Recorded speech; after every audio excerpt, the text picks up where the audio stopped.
예수께서 이 일을 행한 여자를 보려고 둘러보시니 여자가 자기에게 이루어진 일을 알고 두려워하여 떨며 와서 그 앞에 엎드려 모든 사실을 여쭈니 예수께서 이르시되 딸아 내 믿음이 너를 구원하였으니 평안히 가라 내 병에서 놓여 건강할지어다. 아직 예수께서 말씀하실 때에 회당장의 집에서 사람들이 와서 회당장에게 이르되 당신의 딸이 죽었나이다 어찌하여 선생을 더 괴롭게 하나이까. 예수께서 그 하는 말을 곁에서 들으시고 회당장에게 이르시되 두려워하지 말고 믿기만 하라 하시고 베드로와 야고보와 야고보의 형제 요한 외에 아무도 따라옴을 허락지 아니하시고 회당장의 집에 함께 가사 떠드는 것과 사람들이 울며 심히 통곡함을 보시고 들어가서 그들에게 이르시되 너희가 어찌하여 떠들며 우느냐 이 아이가 죽은 것이 아니라 잔다 하시니 그들이 비웃더라. 예수께서 그들을 다 내보내신 후에 아이의 부모와 또 자기와 함께한 자들을 데리시고 아이 있는 곳으로 들어가서 그 아이의 손을 잡고 이르시되 달리다고 하시니 번역하면 곧 내가 내게 말하노니 소녀야 일어나라 하심이라. 소녀가 곧 일어나 걸으니 나이가 12살이라. 사람들이 곧 크게 놀라거늘 예수께서 이 일을 아무도 알지 못하게 하라고 그들을 많이 경계하시고 이에 소녀에게 먹을 것을 주라 하시니라. 아멘. 세상이 빠르게 변하고 있습니다. 우리도 뭔가 빨리 이루려고 하고 빨리 모든 것을 해결하고 싶어 합니다. 어떤 피자 회사가 큰 성공을 이루었습니다. 기자가 묻습니다. 성공의 비결이 무엇입니까? 성공의 비결은 손님들이 주문하자마자 빨리 가져다 주는 것이 성공의 비결이다라고 말하는 것이었습니다. 빨리 한다라고 하는 것은 오늘날의 이 성공과 밀접한 연관이 있습니다. 그렇지만 빨리 간다고 해서 모든 것이 다 좋은 것은 아닙니다. 성경에서는 우리가 빨리 행하고 빨리 간다고 해서 하나님이 기뻐하지 않습니다. 하나님이 우리에게 원하시는 것은 우리의 삶의 방향을 더 중요시 여깁니다. 우리가 서둘러서 갈 때에 하나님께서는 종종 우리의 발걸음을 멈추게 하실 때가 있습니다. 하나님께서 우리 삶을 멈추게 하시는 그 이유는 우리로 하여금 방향을 바꾸라고 하는 하나님의 뜻이고, 하나님께서 우리로 하여금 방향을 바꾸게 하시는 이유에는 하나님께서 우리를 위해서 준비해 놓으신 새로운 은혜가 있기 때문에 그런 것입니다. 예수님께서도 급하게 가시던 길이 있었습니다. 그런데 예수님께서 가시던 길을 멈추게 됩니다. 예수님께서는 데가볼레 지역에서 복음을 전하시면서 기적을 행하시고 병자들을 고쳤습니다. 그리고 배를 타고 가버나움 지역에 오게 되었을 때 사람들이 어떻게 알았는지 수많은 사람들이 예수님께 몰려들었습니다. 그 가운데 한 사람이 누구냐면 회당장 야이로라고 하는 사람입니다. 회당장이라고 한다면 유대 사회 속에서 지도층에 해당되는 사람일 것입니다. 그런데 예수님은 젊은 분이었습니다. 나이가 30이었으니까 나이가 든 것이 아니었던 것이죠. 그럼에도 불구하고 이 회당장 야이로가 예수님 앞에 와서 철저하게 엎드리고 무릎을 꿇고 있습니다. 그 모습이 바로 마가복음 5장 22절에 나와 있습니다. 제가 한번 읽어보겠습니다. 회당장 중에 하나인 야이로라 하는 이가 와서 예수를 보고 발 아래 엎드려 간곡히 구하여 이르되 내 어린 딸이 죽게 되었사오니 오셔서 그 위에 손을 얹으사 그로 구원을 받아 살게 하소서. 예수님 앞에 납작 엎드리면서 예수님 앞에 간곡하게 구하게 됩니다. 내 딸이 지금 죽게 되었으니 예수님께서 빨리 오셔서 예수님께서 그 딸에게 손을 얹으사 안수해 주심으로 인해서 내 딸을 구원하여 살게 하소서라고 간곡하게 부탁하였습니다. 예수님도 이 회당장의 사정이 급하다고 하는 것을 아셨습니다. 그래서 모든 것을 제쳐놓고 이 회당장을 따라 나서게 됩니다. 그런데 예수님께서 가시던 길을 멈추고 있습니다. 왜냐하면 하나님의 능력이 갑자기 나가는 것을 느꼈기 때문에 그러한 것입니다. 왜 하나님의 능력이 나갔을까? 그것은 바로 12해 동안 혈류병으로 고생하던 그 한 여인이 예수님의 옷깃을 만졌기 때문에 그렇습니다.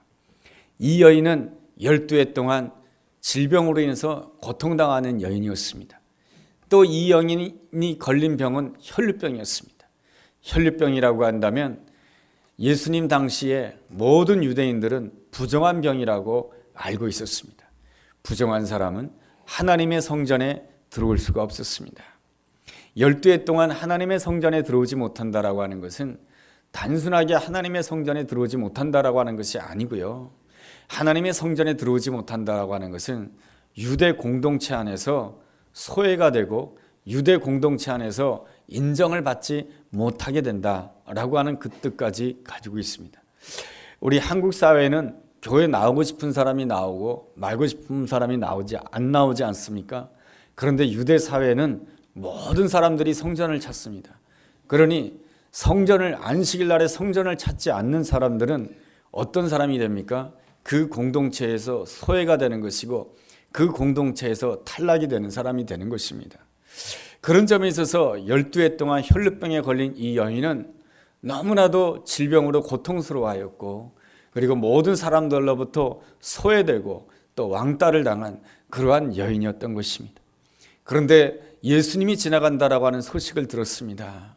예수님이 하나님의 아들이니까 내가 성전에는 들어가지 못한다 할지라도 내가 예수님의 옷깃만 만진다 할지라도 하나님의 은혜가 나에게 임할지도 몰라.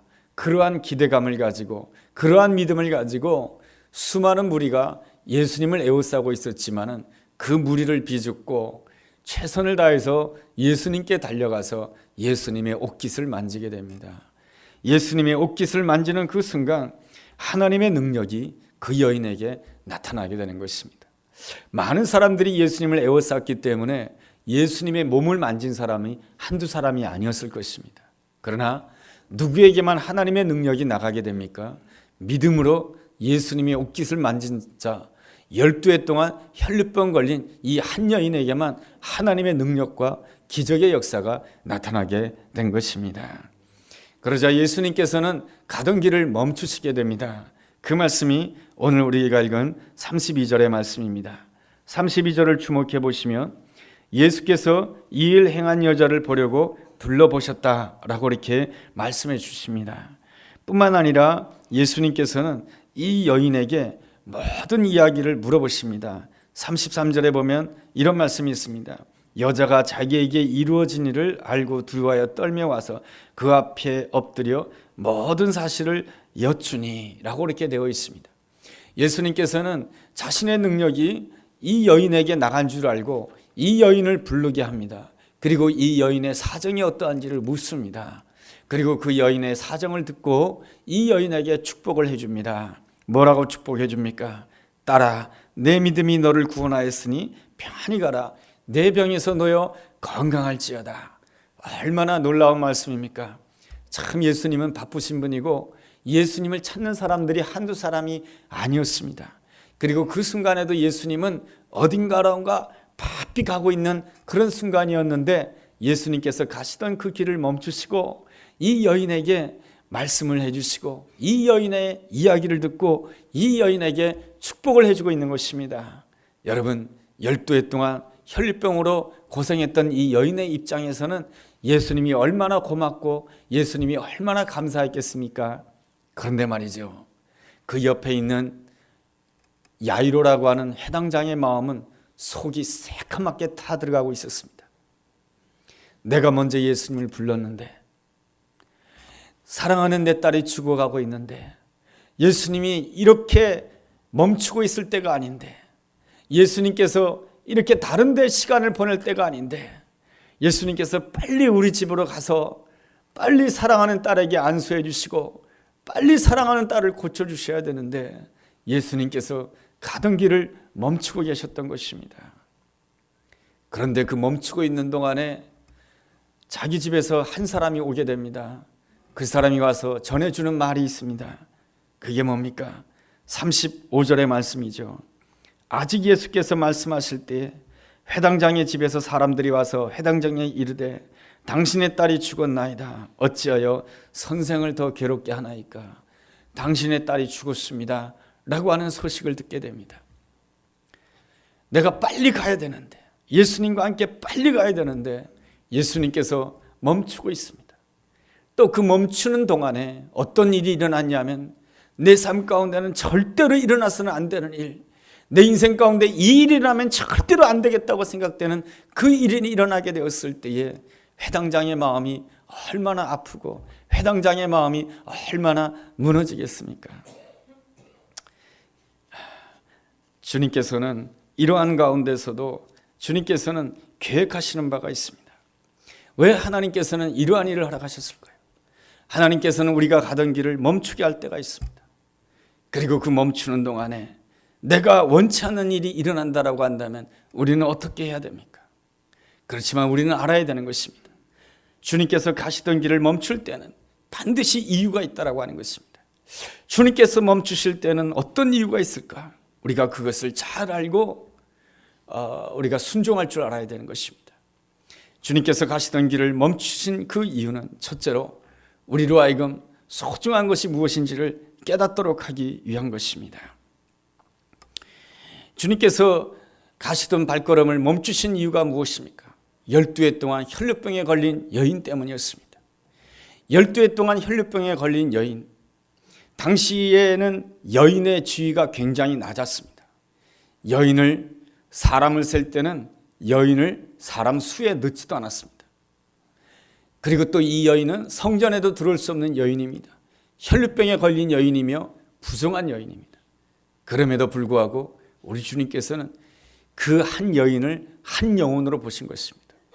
그 한 영혼을 천하보다 귀하게 여기신 것이죠. 우리들은 큰 일을 해야 하나님이 인정하신다고 생각합니다. 명예로운 일을 해야 하나님이 기뻐할 것이라고 생각합니다. 그렇지만 주님께서 원하시는 것은 항상 한 사람에게 관심을 가지는 것을 우리 주님은 기뻐하시는 것입니다. 큰 일을 행하는 것보다 한 영혼에 관심을 가지는 것을 우리 주님께서는 더 소중히 여기신답니다. 우리 주님께서 한 영혼을 소중히 여기시고 한 소자를 불쌍히 여기시기에 우리가 구원함을 받았고 우리 모두가 다 하나님의 자녀가 된 줄로 믿습니다. 120년 전에 이 조선 땅은 굉장히 초라하고 보잘것없는 땅이었습니다. 120년 전에 영국의 교회가 부흥하고 미국의 교회가 놀랍게 부흥하였습니다. 교회가 놀랍게 부흥하다가 보니까 젊은이들 가운데는 내가 주님을 위하여 선교사로 헌신하겠다라고 하는 놀라운 꿈을 가진 사람들이 많이 있었습니다. 그런데 그 젊은이들 가운데 선교의 꿈을 어디로 가졌냐면 대부분 인도 땅에 가서 복음을 전할 계획을 가지고 또한 중국 대륙에 가서 복음을 전할 계획을 가졌습니다. 왜 그렇습니까? 인도라고 하는 땅이 넓지요. 사람이 굉장히 많지요. 중국이라고 하는 땅이 넓지요. 중국이라는 땅에 사람이 엄청나게 많지요. 그러니 하나님께서 나에게 주신 놀라운 은혜, 이 복음을 내가 저 중국 땅에 가서 전해야지, 저 인도 땅에 가서 전해야지, 그렇게 꿈을 가진 젊은 선교사님들이 많이 있었습니다. 그 가운데 영국의 하노버교회 출신의 토마스 선교사님이라는 분은 중국 땅에 가서 복음을 전하게 됩니다. 그런데 중국 땅에 복음을 전하다가 그만 사랑하는 아내가 풍토병으로 인해서 세상을 떠나게 됩니다. 토마스 선교사님은 자기 나름대로 계획을 했을 것입니다. 중국 땅에 가서 멋지게 복음을 전함으로 인하여서 내가 하나님께 크게 영광 돌려야지, 그렇게 생각했지만 하나님께서는 그가 가던 길을 멈추게 하셨습니다. 사랑하는 아내가 그 중국 땅에서 죽었으니 마음이 얼마나 힘들고 아프겠습니까? 그것도 풍토병으로 말이죠. 영국에서 살았다라고 한다면 죽지 않았을 텐데 중국 땅에서 풍토병에 걸리고 의료 시설이 부족했던 중국 땅에서 있음으로 인해서 죽은 것입니다. 얼마나 마음이 쓰리고 하나님을 향한 원망도 있었겠습니까? 영국 땅으로 돌아오게 됩니다. 다시 한번 하나님 앞에 기도하게 됩니다. 기도하는 가운데 하나님의 인도함을 받아 내 아내가 선교지에서 죽었으니 나도 하나님이 인도하시는 선교지에 가서 죽으리라. 그 죽으리라고 하는 그 마음을 가지고 이 조선 땅에 왔던 것이죠. 제너럴 셔먼호를 타고 대동강에 들어오게 되다가 순교하게 되었던 것이죠. 그러한 순교의 피가 대한민국이 된 것 아니겠습니까? 또한 언더우드라고 하는 선교사님이 있습니다. 미국의 선교사님이죠. 그는 그 젊은 나이에 20대 초반에 인도에 가서 복음을 전할 놀라운 꿈을 가지게 됩니다. 그런데 하나님께서는 그가 가던 그 길을 멈추게 하십니다. 그리고 이 조선 땅으로 인도해 주셨습니다. 그래서 하나님께서는 그 언더우드를 통해서 이 조선 땅에 복음의 씨앗을 뿌리게 하시고, 이 대한민국에 얼마나 복음이 확장되고 그리고 얼마나 대한민국의 교회가 부흥됐는지 모릅니다. 지금은 인구 대비로 한다라고 한다면 대한민국이 세계의 선교사를 가장 많이 파송하는 나라가 되었습니다. 하나님께서는 때때로 우리가 가던 그 발걸음을 멈추게 할 때가 있습니다. 우리의 발걸음이 멈춰지게 되었을 때 우리는 너무 힘들고 왜 나에게 이러한 멈춤의 사건이 일어났을까 생각하게 되지만은, 하나님께서는 그 멈춤을 통하여서 내가 무엇을 소중히 여기는 줄 아느냐, 내가 무엇을 귀하게 생각하는 줄 아느냐, 그것을 우리에게 가르쳐 주기 위한 하나님의 귀한 뜻이 있는 줄로 믿습니다. 둘째로, 하나님께서 우리를 멈추게 하시는 그 이유는 우리의 믿음을 더 강하게 하도록 하기 위한 것입니다. 회당장 야이로에게 비보가 들려지게 됩니다. 사랑하는 딸이 죽었다라고 말이죠. 이 이야기를 들었을 때 이제는 다 끝났다라고 하는 생각이 들지 않겠습니까? 그런데 예수님께서 그 이야기를 들었습니다. 여러분 36절에 보면 이러한 말씀이 있습니다. 예수께서 그 하는 말을 곁에서 들으시고 예수님께서 곁에서 들었습니다. 사람들이 와서 해당장 야이로에게 당신의 딸이 죽었습니다. 이제 더 이상 예수님께 부탁하지 마십시오. 이제 예수님을 불러오지 않으셔도 됩니다. 당신의 딸은 죽었습니다. 끝났습니다. 그랬을 때에 예수님께서는 이 회당장 야이로에게 이렇게 말씀해 주십니다. 두려워하지 말고 믿기만 하라 라고 말씀해 주십니다. 너의 사랑하는 딸이 죽었다고 하는 것은 내가 알고 있다. 그렇지만 그 형편만 보지 말고 이 가운데서도 눈을 들어서 주님을 바라보고 주님만 믿기만 하라 라고 하는 것입니다. 여기서 예수님께서 말씀하시는 바가 무엇입니까? 예수님께서는 왜 이러한 멈춤의 사건을 허락하신 것입니까? 회당장 야이로의 믿음을 시험하기 위한 것입니다. 하나님께서 누군가의 믿음을 시험할 때는 아무의 믿음이나 시험하는 것이 아닌 것입니다. 하나님께서는 아브라함을 시험했을 때에 아무 때나 시험하는 것이 아닌 것입니다. 언제 시험하게 되었습니까? 아브라함이 믿음이 굉장히 성장하게 되었을 때, 그리고 그 시험을 넘어서는 그러한 지경이 되었을 때 주님께서는 아브라함의 믿음을 시험하는 것이죠. 주님께서 시험했던 아브라함을 향한 시험이 무엇이었습니까? 너의 사랑하는 아들 이삭을 하나님께 바치라 라고 하는 것이었습니다. 가장 사랑하는 아들인데 어떻게 하나님께 바칠 수가 있겠습니까? 그렇지만 그것은 하나님의 시험이었던 것입니다. 하나님께서 왜 그 시험을 허락하시는 것입니까? 여호와 이레, 하나님께서 준비해 놓으신 새로운 은혜가 있기 때문에 그러한 것이죠. 회당장 야이로도 마찬가지인 것이죠. 주님께서는 아무에게나 그의 믿음을 시험하지 아니하십니다. 여러분, 이 야이로가 회당장이 되려면 어떠한 조건을 갖춰야 되겠습니까? 어린 시절부터 믿음의 가정에서 성장해야 되는 것입니다. 그리고 철저하게 율법을 준수하는 사람이 되어야 됩니다. 그리고 주변 사람들로부터 다 인정받는 사람이 되어야 되는 것입니다. 유대 사회 속에서 아무나 회당장이 될 수 있는 것이 아닌 것이죠. 그러한 점에 있어서 이 야이로는 어린 시절부터 율법의 훈련을 잘 받은 사람이고 하나님에 대한 아름다운 신앙을 가졌던 귀한 믿음의 사람이었던 것입니다. 아름다운 사람이기에 주님께서는 시험하시는 것이죠. 시험을 통해서 여호와 이레, 주님께서 준비해 놓으신 놀라운 은혜가 있기 때문에 그러한 것입니다. 여러분, 내가 회당장의 입장이었다면 어떻게 하겠습니까? 내가 가던 길을 주님께서 멈추시고, 그리고 그 멈추는 동안에 내가 원치 않는 일들이 일어나게 되면 내가 어떻게 하겠습니까? 주님을 믿었던 그 사실을 후회하지 않겠습니까? 주님 앞에 달려왔던 것을 후회하지 않겠습니까? 원망하지 않겠습니까? 그리고 분노하지 않겠습니까? 주님께서 이때 물으십니다. 너의 꿈이 다 무너졌느냐? 그렇다 할지라도 나를 믿으라. 모든 사람들이 너에 대해서 비난하고 있느냐? 그렇다 할지라도 너는 나를 믿으라. 주님이 원하시는 것은 언제나 어떤 상황 가운데서도 너는 나를 믿어야 된다라고 하는 것입니다. 히브리서 11장 6절 말씀에 믿음이 없이는 하나님을 기쁘시게 하지 못하나니 믿음이 없이는 결단코 하나님께서 준비해 놓으신 상을 누릴 수 없다라고 말씀해 주고 있습니다. 마태복음 14장 말씀에 베드로가 바다 위를 걷게 되는 놀라운 사건이 있습니다. 예수님만 바라보게 되었을 때 바다 위를 걷게 되었지만 풍랑이 일어나게 되고 바람이 불게 되자 이 베드로가 무서워서 물속에 빠지게 됩니다. 주님이 보시기에 풍랑이 얼마나 일어나는가, 파도의 높이가 1m인가, 파도의 높이가 2m인가, 바람의 세기가 얼마나 많이 부는가, 그런 것에 대해서는 예수님이 별로 관심이 없습니다. 예수님의 관심은 언제나 우리의 믿음이 있습니다. 베드로를 향해서 뭐라고 책망하십니까? 믿음이 작은 자야, 너는 왜 의심하고 있느냐. 주님께서는 언제나 우리에게 요구하시는 바가 있습니다. 너에게 지금 믿음이 있느냐, 믿음이 없느냐, 그것을 물어보시는 것입니다.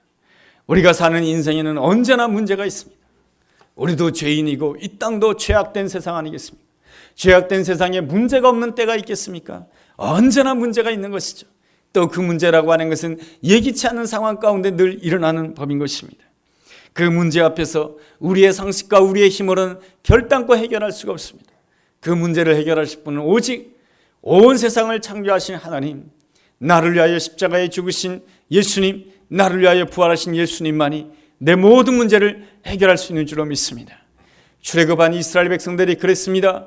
이스라엘 백성들은 애굽 땅에서 400년 동안 노예 생활하였습니다. 400년 동안 노예 생활하는 이 문제를 누가 해결할 수 있습니까? 여호와 하나님만이 해결할 수가 있는 것이죠. 애굽 땅에 10가지 재앙을 내림으로 인하여서 하나님께서는 놀라운 손길로 이스라엘 백성들을 구원해 내십니다. 여러분, 오늘 문제가 해결되었다고 해서 내일 문제가 안 생기나요? 이스라엘 백성들이 가는 길에 또 문제가 생깁니다. 그 문제가 무엇입니까? 앞에는 홍해바다요, 뒤에는 애굽 군대가 쫓아오고 있습니다.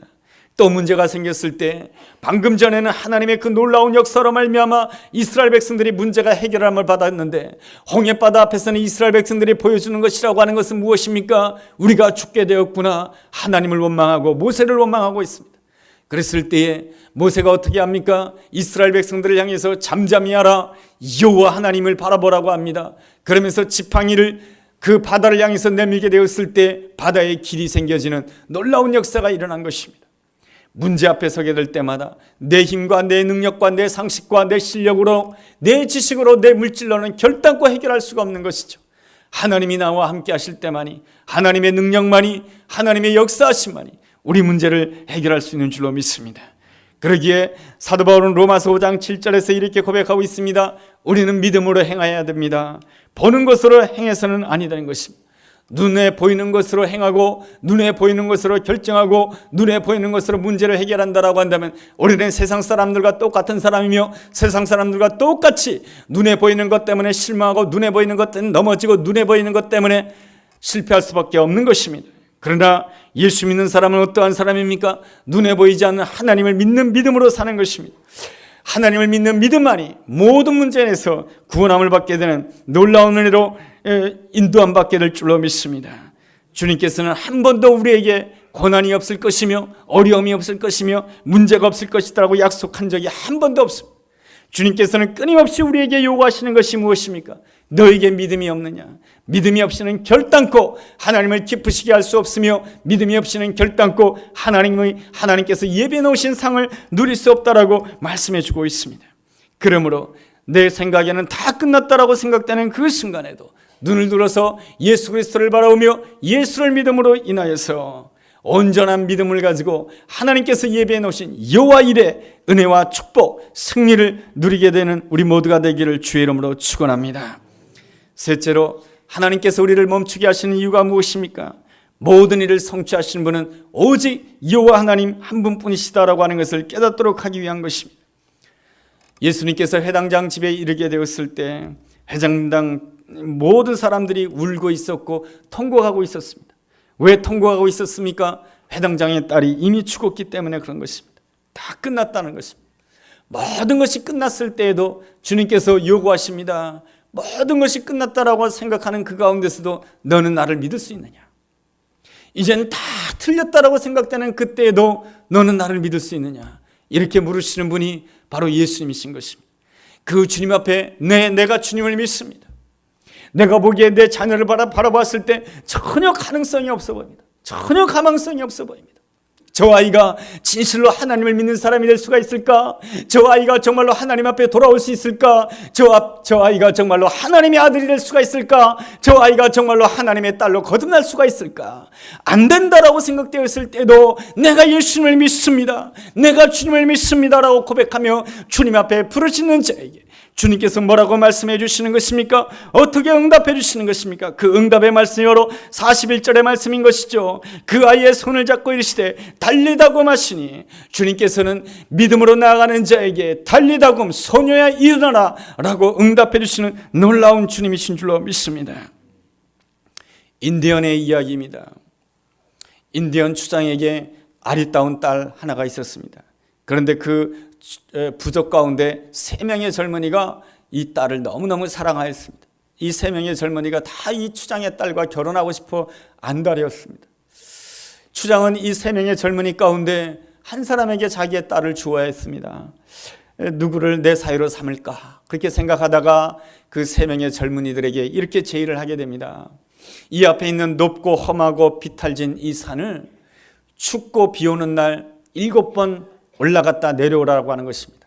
누가 빨리 오르냐, 누가 빨리 다녀오느냐, 그것은 묻지 않겠다. 쉬지 않고 7번 오르락내리락 하는 자에게는 사랑하는 내 딸을 주겠다라고 이렇게 말을 해 주었습니다. 3명의 젊은이들은 사랑하는 딸을, 사랑하는 여인을 얻기 위하여서 그 춥고 비 오는 날 산비탈을 오르게 됩니다. 춥고 비 오는 날 산비탈을 오른다라고 하는 것이 어디 쉬운 일이겠습니까?